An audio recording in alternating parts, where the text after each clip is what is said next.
إحياء ذكرى المولد النبوي الشريف في هذه الظروف اللي احنا بنعيشها، هذه حاجة يعني سبحان الله، حاجة عزيزة على قلوبنا، وإن شاء الله بنغيظ أول وآخر فيها الأعداء إن شاء الله. كل سنة يعني إن 3 سنين ما احتفلنا بإحياء الذكرى المولد النبوي، لأنه يعني كان الوضع أصعب من هيك، ولكن اليوم بالذات الوضع عندنا صعب جدا، عندنا القصف له من الصبح.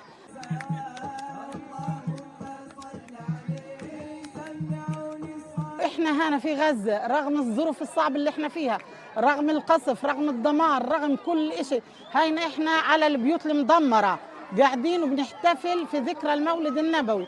هذه رسالة بنوصلها للعالم، مهما صار فينا غزة ان شاء الله صامدة ولن تنكسر ابدا، غزة صامدة لن تنكسر.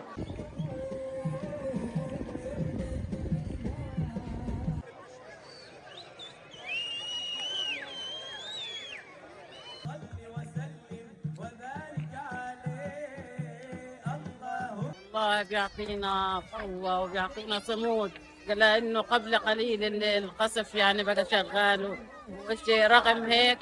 رغم هيك إحنا صامدين، وربنا معطينا القوة، وربنا معطينا الصبر، وربنا هيك يفرجها علينا.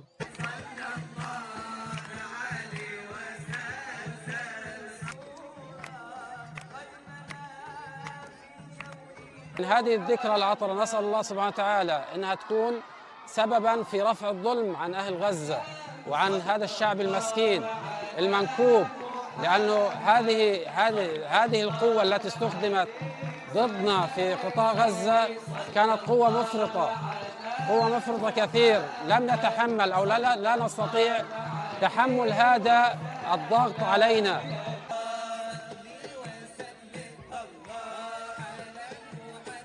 وأهل غزة زي ما أنتم شايفين من قلب الدمار، من قلب الحصار، ورغم كل الألم ورغم كل الجراح، إلا أنه إحنا زي ما أنتم شايفين بنحيي ذكرى النبي صلى الله عليه وسلم. نتمنى في مثل هذا اليوم وفي مثل هذه الأيام أنه الفرحة تعم على كل العالم، وأنه كل العالم يعيش في تسامح وترفع عنا هذه المعاناة.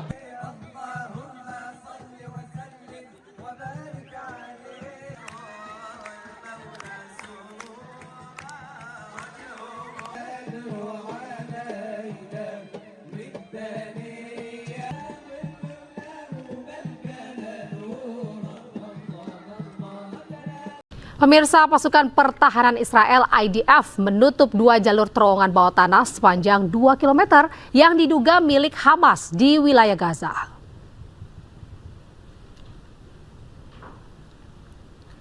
Rekaman yang dirilis IDF memperlihatkan jalur terowongan yang sempit dengan sejumlah peralatan di dalamnya.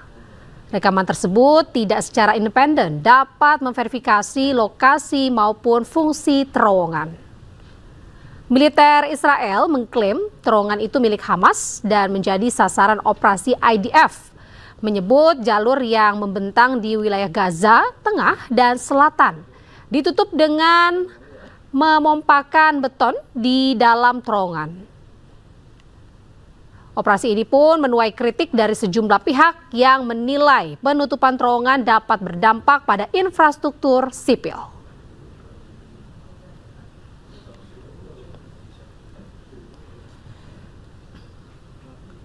Pemirsa, keluarga dan pelayat berkumpul di Pakistan untuk memakamkan seorang nelayan yang tewas akibat serangan di Laut Merah. Kelompok Houthi yang dituduh ini belum mengakui bertanggung jawab atas serangan ini.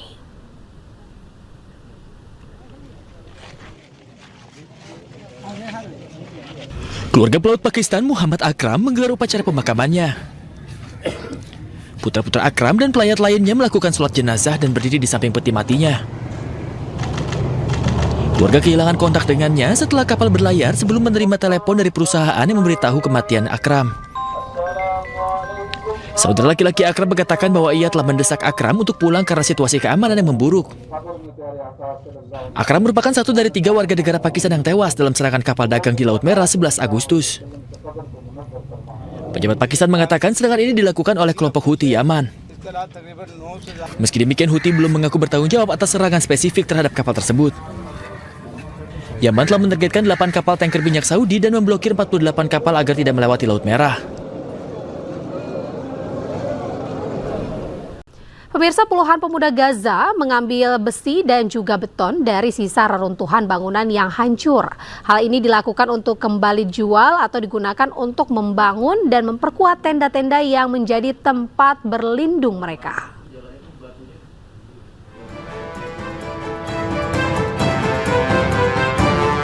Sekelompok warga di jalur Gaza mengambil besi dan juga beton dari reruntuhan bangunan yang hancur dan digunakan kembali.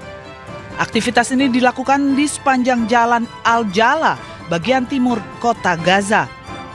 هذا زي ما انت شايف الحديد بنطلعه بجهد وتعب وموت. يعني هذا شغل اصعب شغل في العالم كله. فيش ناس في العالم كله بتشتغل في الشغل هذا بده اجتهاد وقوة بدنية يعني لدرجة يعني مستحيل. يعني احنا عمال مش متوفر كتير للشغل هذا. الشغل هذا كمان بشكل خطر كبير على العمال هذول. Media setempat melaporkan puluhan pemuda dan orang dewasa bekerja setiap hari membongkar beton dan mengambil besi untuk dijual atau digunakan guna membangun tenda-tenda yang menjadi tempat berlindung bagi warga Gaza. بيطلع بشكل صعب جدا والحديد هذا بيطلع لمؤسسات لمساجد لناس بتعمل خيم يعني احنا بنساعد الناس كاجتهاد شخصي كمان غير انه يعني بنوفر مادة لنا وفيش اليوم انه مصاري كتير في البلد. Menurut laporan akhir yang disusun oleh PBB, Uni Eropa dan Bank Dunia, sebanyak 371.000 lebih rumah dan bangunan rusak dan hancur di Gaza. Pemirsa, Iran mengklaim negara bagian California menjadi wilayah baru negaranya. Hal ini dilakukan sebagai balasan atas aksi Presiden Amerika Serikat Donald Trump yang mengklaim Selat Hormuz sebagai bagian dari AS.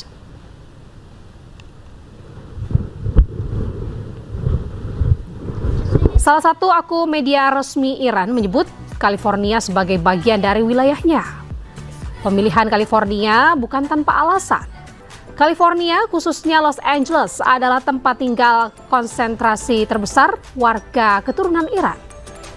Menurut Iranian Diaspora Dashboard, ada sekitar 141.000 warga Amerika Serikat keturunan Iran tinggal di Los Angeles. Setelah revolusi Islam Iran pada 1979, komunitas Iran di California Selatan ini berkembang pesat. Kawasan Westwood ini menjadi pusat utama diaspora Iran dan dikenal dengan sebutan Teherangles yang diambil dari penggabungan kata Teheran dan Los Angeles.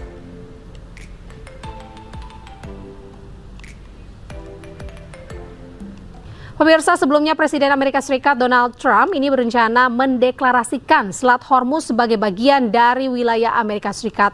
Trump juga mengklaim Iran kini sedang mengalami kekalahan telak.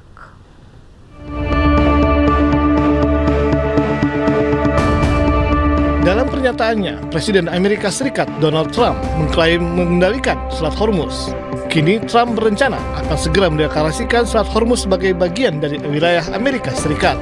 Menurut Trump, kini Iran sedang mengalami kekalahan telak. We control it with the blockade. We have a blockade. We control it with the blockade. And I like the idea of declaring it a territory. We have total control over the strait. Now they can be a nuisance. They can put a mine in the water, and people don't like having mines hit their billion-dollar ships, etc. Sengketa Selat Hormuz terus terjadi dalam konflik antara Iran dengan Amerika Serikat. Iran menyatakan Selat Hormuz tidak akan dibuka selama AS terus mengintervensi. Iran menuduh Amerika Serikat gagal penuhi ketentuan dalam nota kesepahaman yang telah disepakati sebelumnya. Pemirsa, Presiden Amerika Serikat Donald Trump klaim blokade terhadap Iran berhasil. Tidak hanya itu, AS juga siapkan sanksi keras bagi Iran dan negara pendukungnya. Things that we could sanction. We have very draconian sanctions, and we'll see what happens. Right now, the strait is open. A lot of boats are coming through. People aren't reporting that, and that may slow down a little bit at some point. But right now, a lot of boats are coming through. The naval blockade has been extremely effective. Zero, I mean, literally while it's up, and that's been for quite a while, you know, except for a couple of little pauses where we opened it purposely with a deal. But the deal didn't terminate, you know, the deal didn't turn out to be what they said, you know, when they tell us one thing and they do another. But the blockade has been 100% successful. No boats have gotten into Iran, but they are getting in for other places. But we'll see. Pemirsa, Amerika Serikat ancam Iran dengan sanksi ekonomi paling keras. AS juga ancam sanksi negara yang bantu Iran.